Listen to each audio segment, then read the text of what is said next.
Booba, c'est un gros gamin. Je pèse mes mots. Quand ce monsieur-là commençait sa carrière musicale, Damso avait 2 ans. Nino n'était pas né. Mais quand tu vois ses tweets, tu as l'impression que c'est un jeune de 15 ans quand il fait ses tweets. 16 ans entre lui et Damso. On te pose les deux leurs photos devant un inconnu. On sait déjà que le plus mature ici, c'est Damso.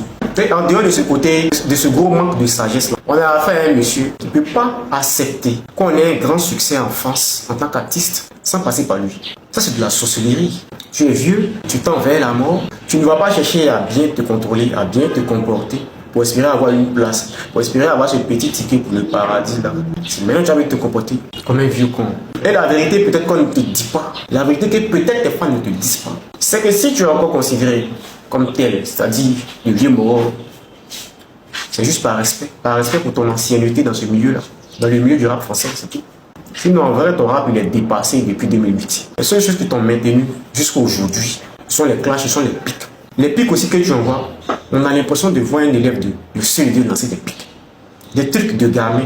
Ce que tu penses faire là, nous on appelle ça de l'enfantillage. Ceux même qui pouvaient faire descendre le gars, c'est-à-dire encore des boîtiers. Ceux même qui peuvent faire descendre, qui pouvaient faire descendre là, ils n'ont rien créé.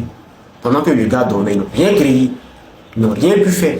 Ils ne pourront rien faire. Et comme ce même lot là, c'est-à-dire compris toi qui as la tête, je pense que c'est des trucs que vous faites en retard. Ça, vous faites ça beaucoup en retard. Combien d'entre vous savent que le vrai problème, c'est pas Didi B, c'est sa fanbase. C'est cette fanbase là, c'est-à-dire en dehors du talent, de l'énergie de l'artiste et en dehors de son équipe, de sa famille.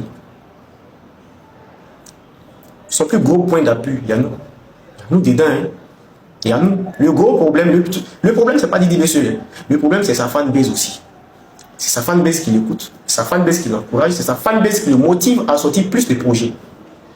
Donc, quand vous pensez que, par des petites tactiques, vous allez créer quelque chose, moi je pense que pour ton âge, tu vas dire que c'est une grosse perte de temps en fait. Que tu gagnes le procès ou pas, ça ne va pas empêcher Didi B de faire sortir des projets.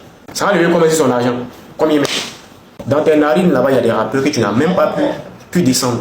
Et moi, c'est ce côté où il se joue au gars imposant, c'est lui le B2O.